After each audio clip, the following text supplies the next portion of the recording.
Mayam Lives lakpio. Wari Shana si Mayam Chak Chanarabo.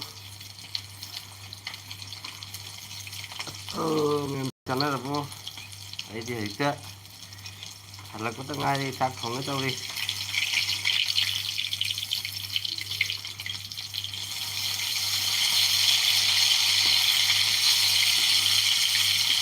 Ay chak thong ito ri Mayam.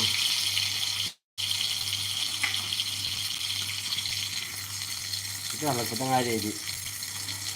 Chak thong ito ri Mayam.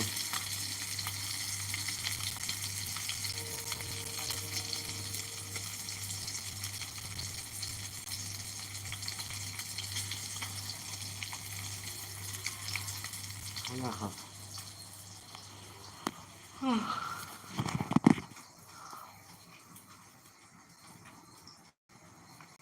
Tumning mo na lo Mayam. May tinong kaya ngasi di ngatangan na tumning eh.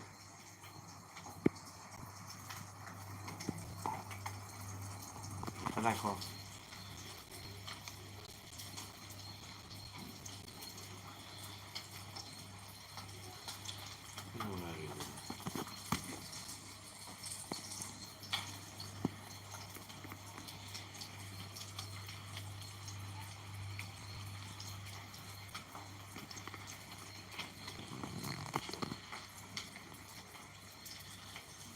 Tanay ko hey Mayam. Tanay ko.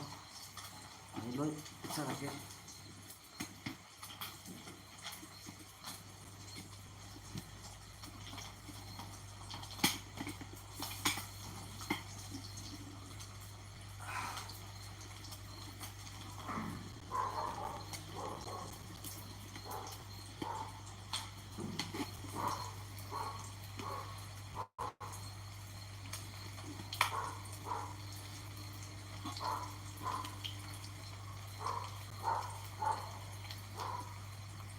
Mayam Chak Chanarabo. Kumain tong narigi Mayam. Live si thada bu kuwi na thada ay di hita halak ko tang ay di ado. Chak thong eh. Chak ti thong mo lo kare. Chak ti thangat na lo kare ba ko. Hayang thong cái tộc giờ ko Mayam. Ani. Mayam Wari Shana ge na ko. Ngahak live thada ba ni Mayam.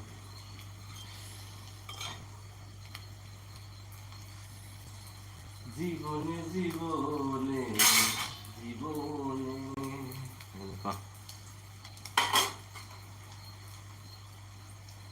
Mayam local ngasing ni ado sebot ka thong ge khanga ba local ngasing ni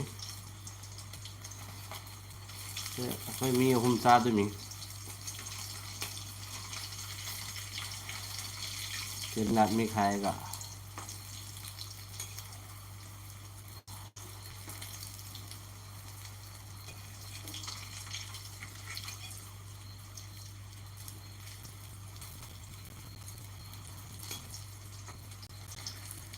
Mayam Lives lakpio.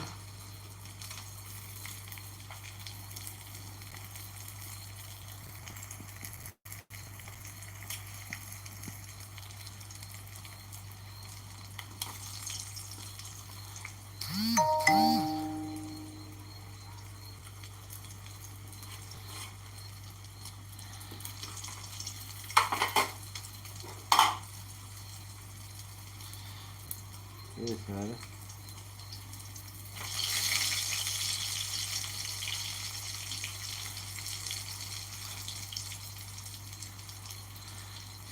Thì thầu chứ phân á zoom về thì nó còn máy này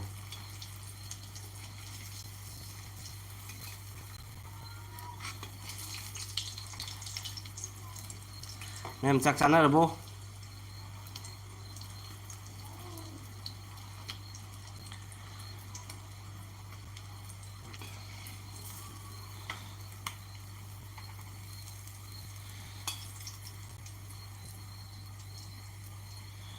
Ura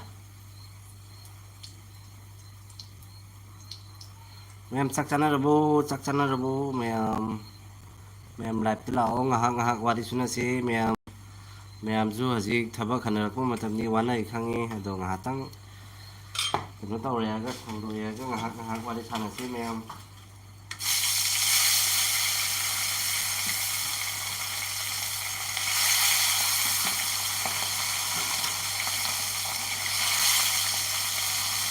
local nga sing ni ma'am kilo ama muglome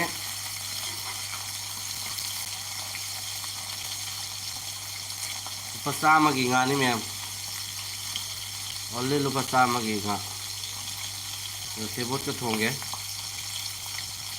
nanay di sum alu tomato tong thonge ado masi sebot ka thongge ma'am nga tôi bắt đầu cái tàu có sẽ phật cái mấy ta nó này đấy mày nga tôi tàu cái tàu có thế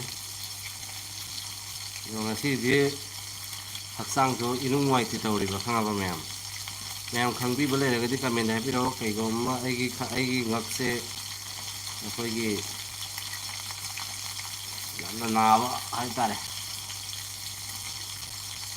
cái nón thơ mà suy ra được thay từ sự riêng bây giờ tập mong làm đến đây thì nó sẽ làm này rồi là mà đâm mồi là sang thì đua qua hai cái đó thì nó không để chơi nó ngoài thì ngang ngầu từ thứ này đấy làm cái ngang ngầu rồi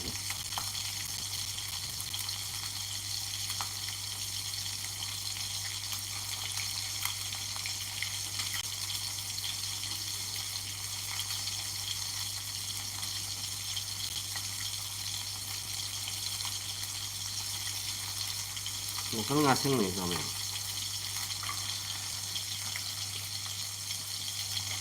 cái bên ngoài thì nhà qua số sẵn là như thế rồi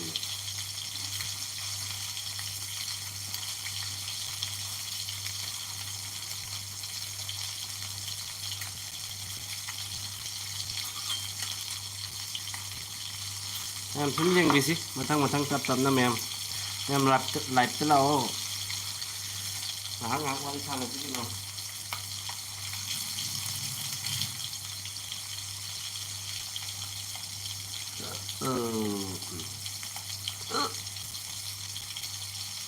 biri emang ngọc khai kì thế thì sẽ asisi local ni mayum dagi purakpa jam de mem ini là thế ni mem masal se sih si beri si local ni ko local gini bazar gini te ade sebo ni sebo tu semua mang lai uca haut re rồi phải là số nó sôi nó thật lên mềm trên kia thổi lên thì ngủ lên mềm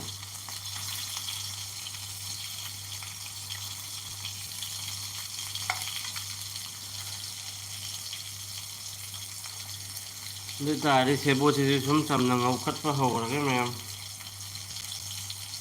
không đâu thì bị được hả sebo này sorry đến đi chứ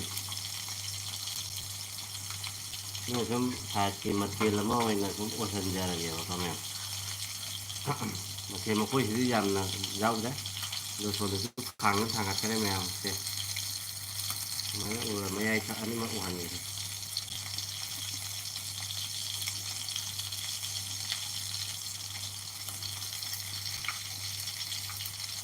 men nếu mà cái bên ngoài thì không được rồi thì thâu cái đi sắp đi cái nó thâu đấy sắp thế tôi chú ngoài bên ngoài thì không để đúng thì phải chỉ phần điều mẹ không là vậy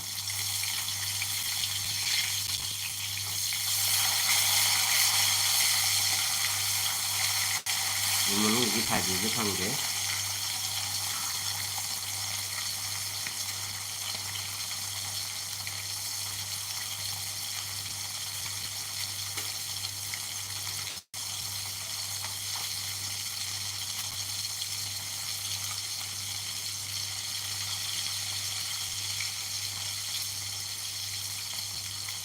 em chưa đi khơi mấy xem ngắm bà xem ngắm mấy em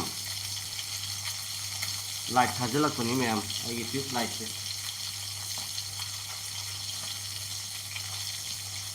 còn đây cái tàu thang cái đó bên đi mà những cái ngầu khai cái tàu bò cò bên đi cái quy nó thầm mới ra được nhiều vậy các quy dân gì vậy nhiều bò mèo đi thao cái này làm được cái thao cũng làm thấy rồi không giờ được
हम तो ही रहे वो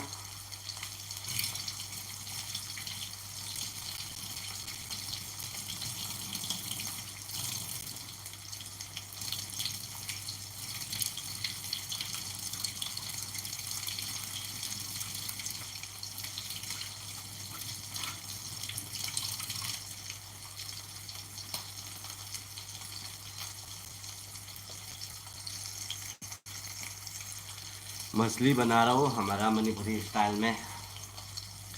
सेबोट को क्या बोलते हैं? झींगा बोलेगा ना? क्या बोलेगा? झींगा तो नहीं बोलेगा लेकिन हमको मालूम है सेबोट क्या बोलता है। लोकल रो है वो, ठीक है, लोकल मछली, local fish.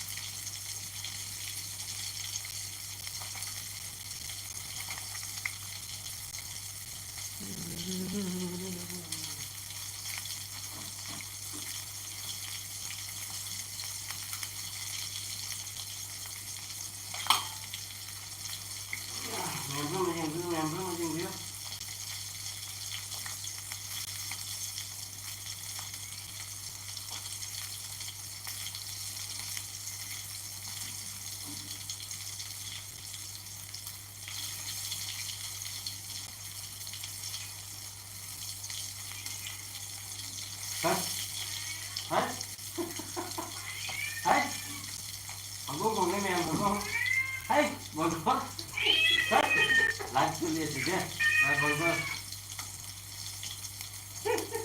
langsung dia copyright aja mau. Aku sih mau galang ngomong mau live video itu copyright aja. Hai, nukon lah, hai, bodoh, hai.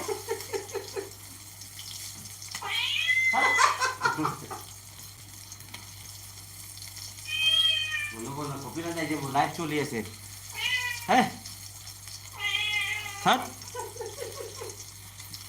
연습이 그나 हाँ 연습 있잖아. ये जो 하나 है क्यों है वो 이거 포사도 이거 맞는 게. 야오 그래. ये जो कोई 나 오늘 릴링을 거는데. 응? ये भी है पावो বৰঞ্জি ভাত দিব লাগিব নেকি? পঠাব লাগিব নহ'লে কি হ'ব? টিফিন আছে? টিফিনটো ধুব লাগিব।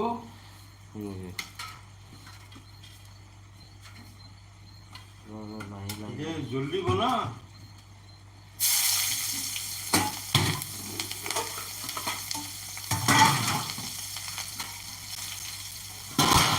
লাগিব নাকি? मुझे तो फिर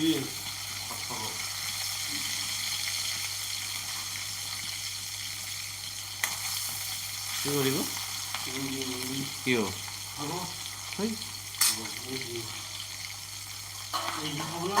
তো ইমান আঞ্জা কিয় বনাই দিছে? 이거 무슬라고 저기 에이 자기에 에이 문제다 돼 방해지 응? আমরা লৈ পকাই ৰে হেব হেই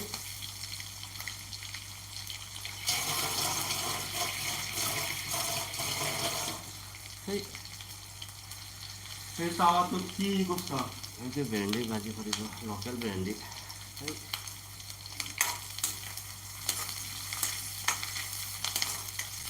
얘기를 해볼게 이 날씨 방면아가 খাবো গরম কর এম সেবর আছে রেসে সেবর লয় পকাই রে হেব গরম গরম জায়গায় নেই লয় এই ভেন্ডি কে ভাজি করব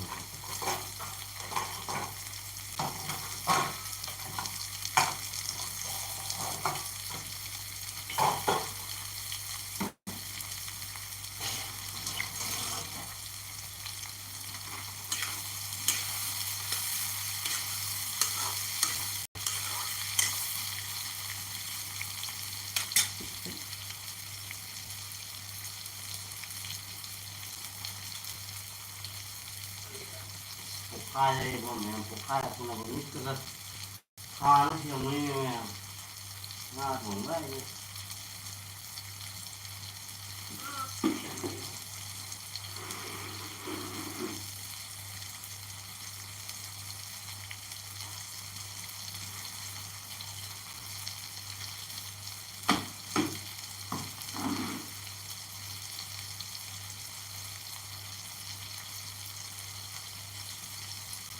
หน้าถุงไม่พกให้นะทีว่าแม่มีก็ทามาเลยว่านี่จะกระถุงเขาเลยว่าแม่นี่จะกระถุงเขาเลยอาลูก็ดีฮับร้อยแม่อาลูช่วงฮับไอ้ที่เราเดี๋ยวมันซีซันอะไรก็จะวันนี้ไม่ได้ที่เราจะฮับไว้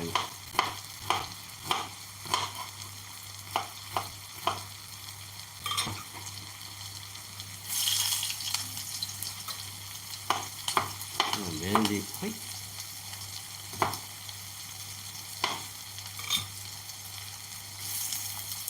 ไอ้โฮเทลอะไรน่ะสิจ๊ะมันไอ้ปัตลาคนที่ไปที่นี่तार किलो के कॉम्प्लेन दीजिए बोले हाँ घंटे की बात की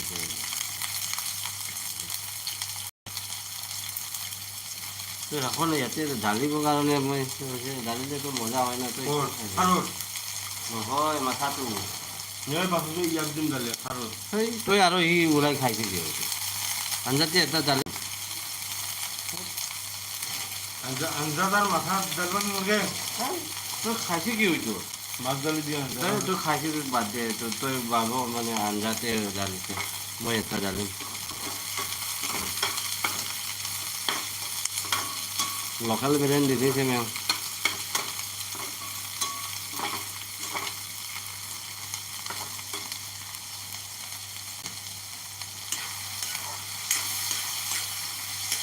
kalau yang ini mau puncak deh memang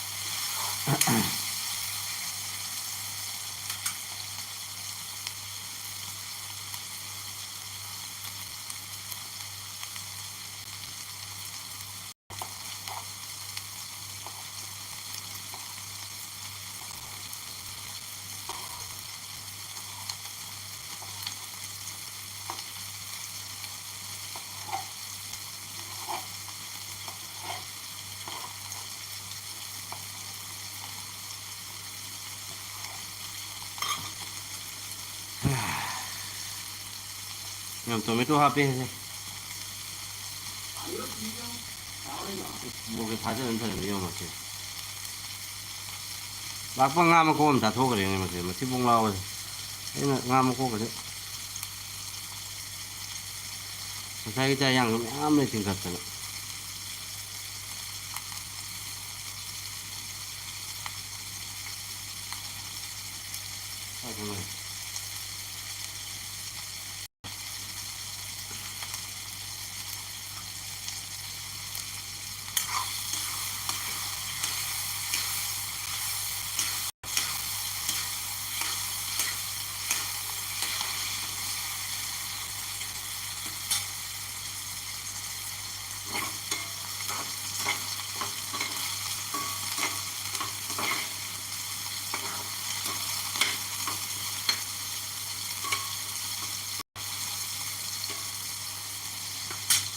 Maafin yang tum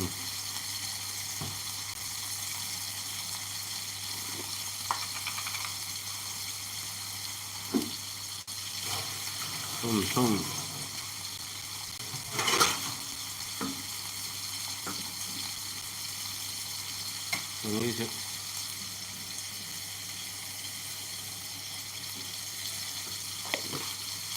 lagi dia bilai bilai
ꯁꯣꯝꯗꯁꯨ ꯃꯌꯥꯝ ꯃꯍꯤ ꯁꯨꯡꯍꯥꯞ ꯍꯥꯞꯇꯕꯤꯗ ꯃꯍꯤꯁꯦ ꯂꯥꯡꯊꯣꯔꯛꯏꯅꯤꯀꯣ ꯁꯦꯕꯣꯠ ꯀꯥꯏꯁꯦ ꯃꯆꯨ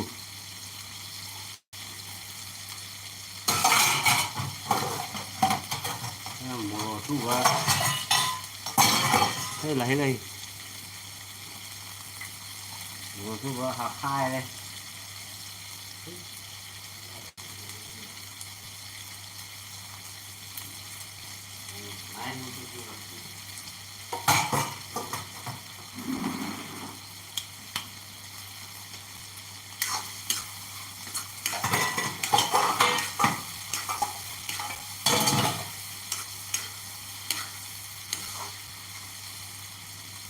Jira putih sini.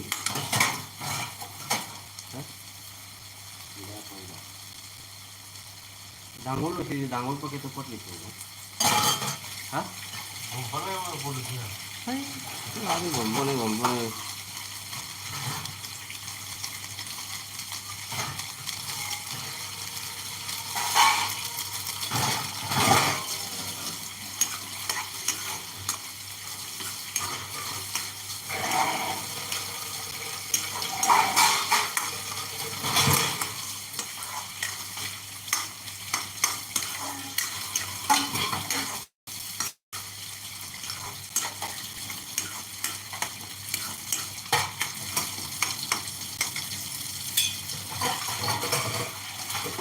Ini bilang ni ada naik ni dia punya, pot gitu.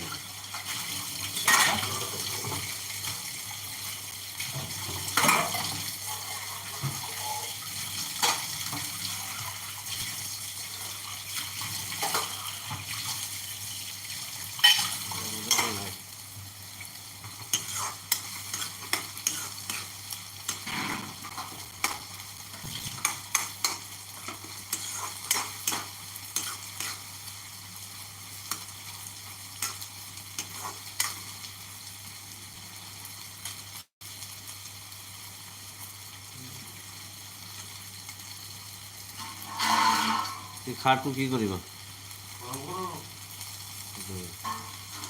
খাৰৰ কি মাথাটো জ্বালিব মাথাটো এটা নষ্ট কৰি দিছে তই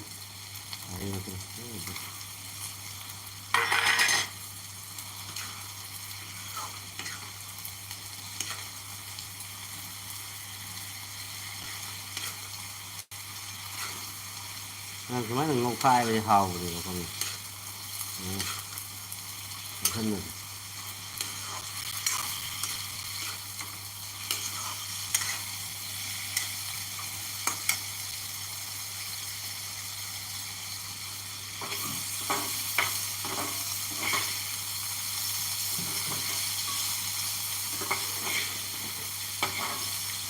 cái cháu này mà hả cái roti nó khai cái cháu nó khai lấy nó không nó phạt kilo này nào kì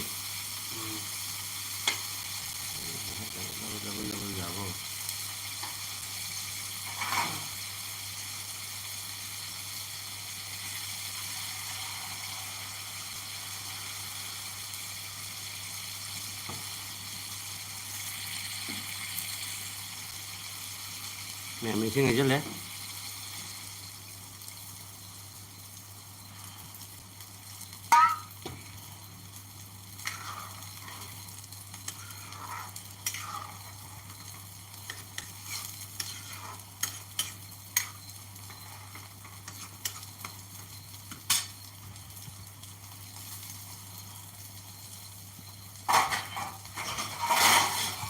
엄청 곱선지지 네 망아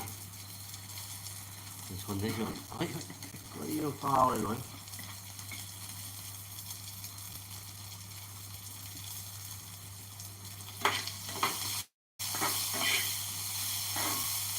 중앙 반사이 왜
thongno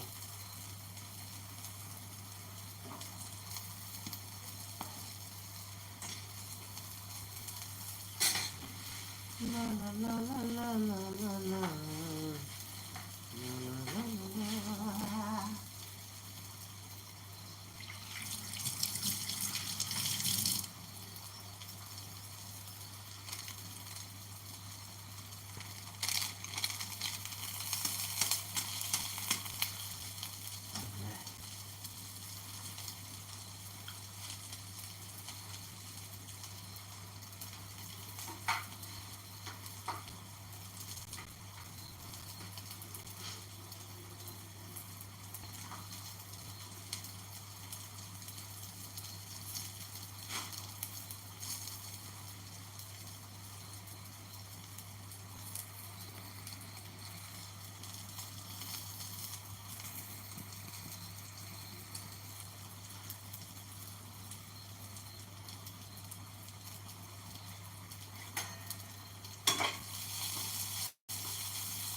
Udiri ba? Udiri.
Nó lại thì sẽ bị nhiều cái mang na cái nupi cái rồi thì lại sẽ mang join với nó đi vậy nupa nó cái lại thà với lạc gì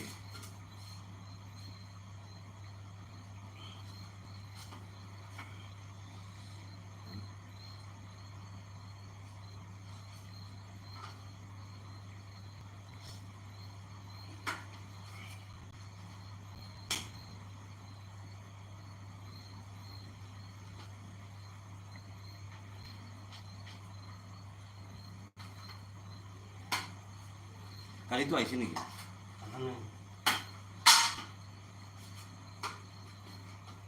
ngain lagi Orang dia posada rati, ayo boleh nggak ada puas ini por ahí, Delhi por ahí, bueno, que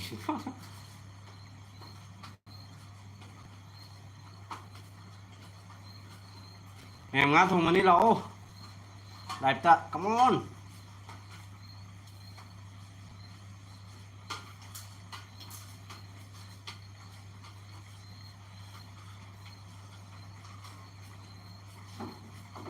Jadi tu orang ni, nak khazai orang ni. Pèsè rồi, Orang ni, jadi tu, dim, yang kedua, kajuan holi, hmm, yang kedua tu, em còn tắt, 11 baju rati holi. kêu, time cái mà gì, Sana tu, macam ni. cái này,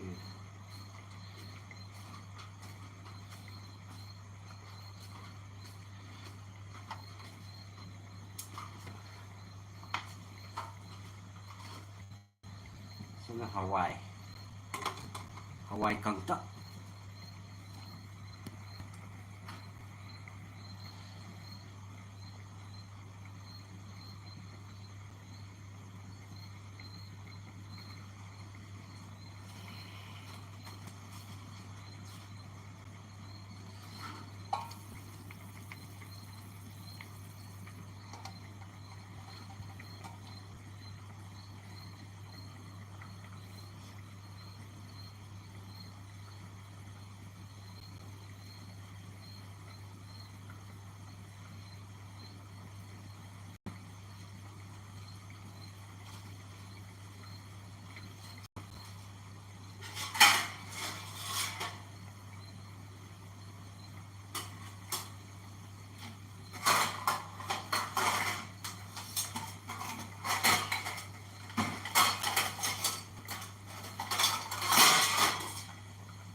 Hawaii khabe lakse re he mem. Hawaii. Pan cái thùng ấy. Hawaii chứ. Hành ra vậy.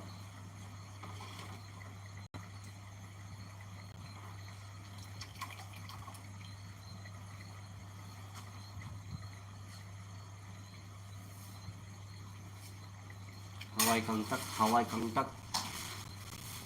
Tắc. Igun nih gitu.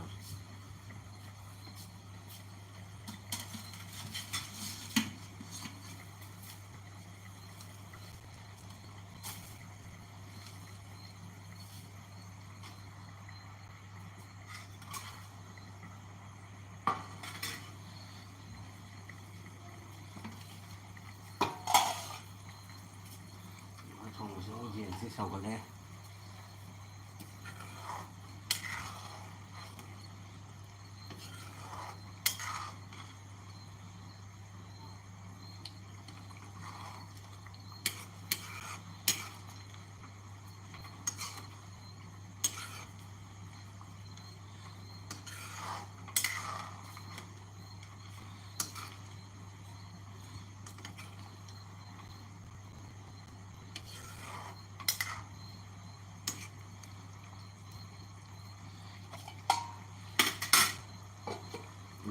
Thì sẽ lực thì nó phải xấu lắm đấy.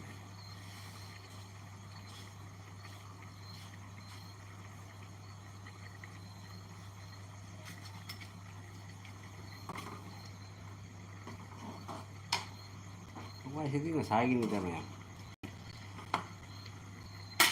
Quay thông sẽ sai cái này mẹ em. Lại cái lâu lại tôi cần ấm lạc trên cái này tôi xíu. Thế lại tháo cái gì không can được đấy. Quay thế ra đấy xa đấy, rồi cả mấy cái awathbi cái uti hay ta đấy cả. Awathbi nó tàu giờ uti giờ thằng nó chạy ra nó xa này. Nó chỉ thấy rằng lối mang ta đấy và hàng nào này, từ nó thông gần đấy.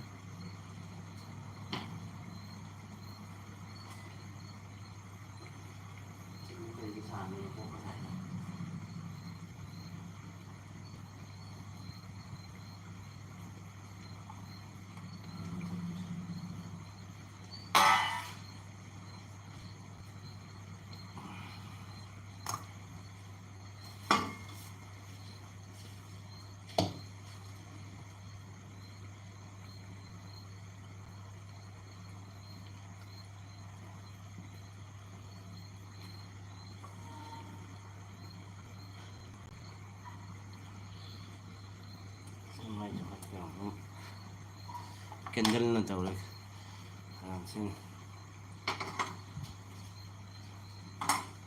ꯎꯕ꯭ꯔꯥ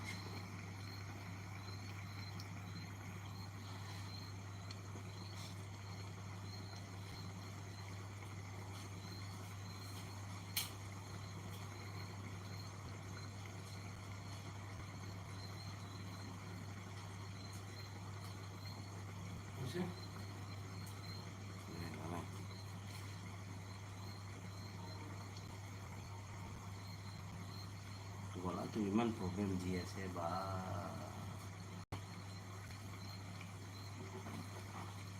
Lujang ni kita tu kali goyangan tu.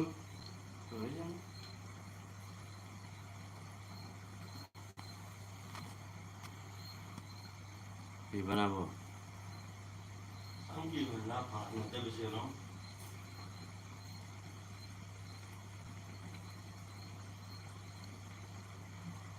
mga sama bukio bukio kabu kami kuantu siang kuantu apa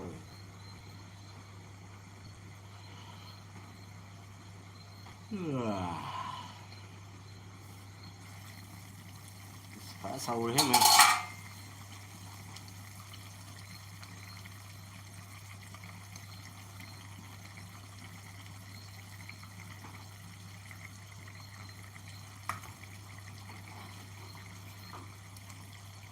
ngoài em một cái tay tôi phải thòng xuống mà rồi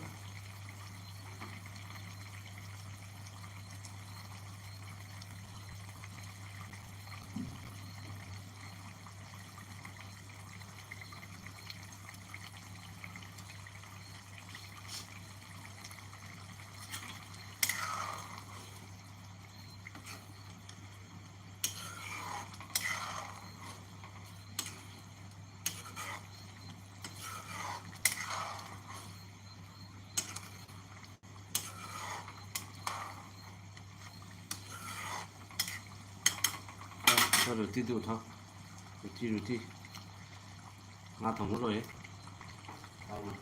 làm sao cũng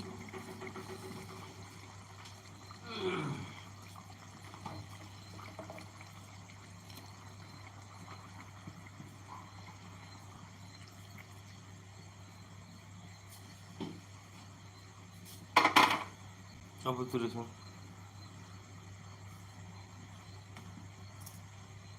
Putih banget tu.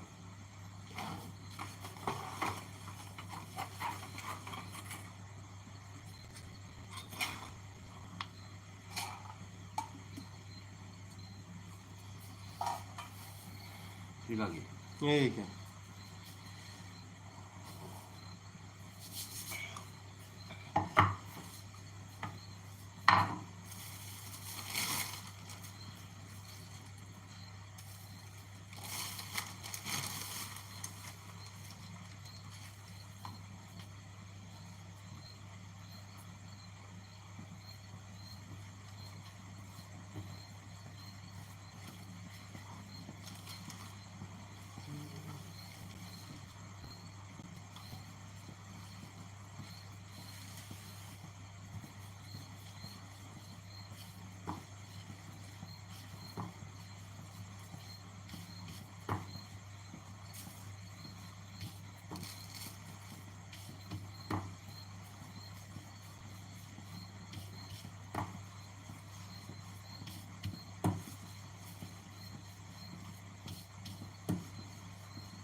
Jurah.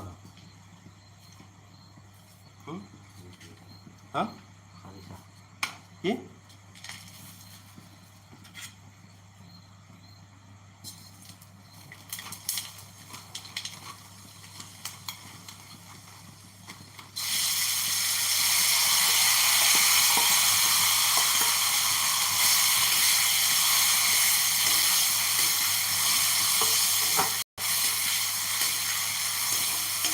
और फिर नहीं आएंगे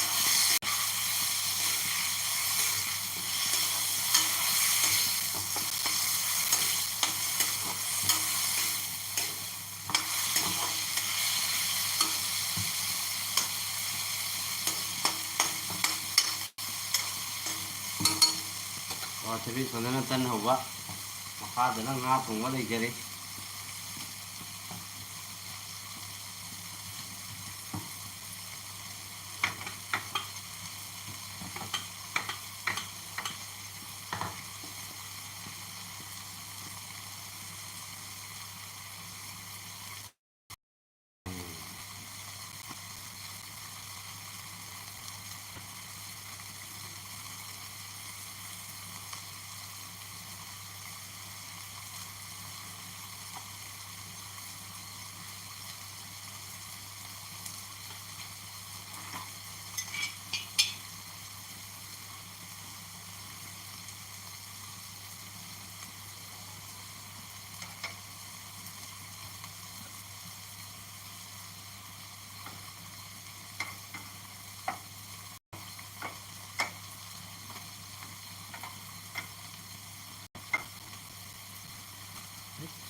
Đấy cái khá thả thì ha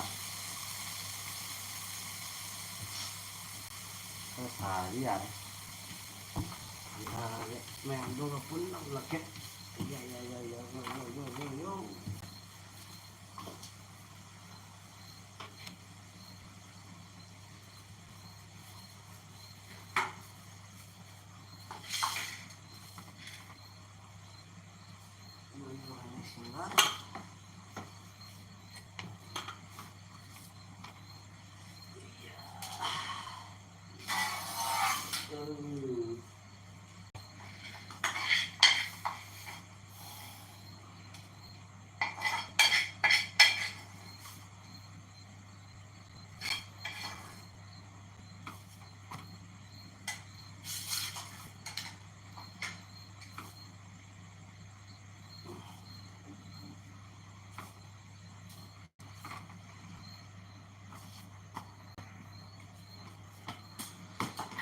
Hey!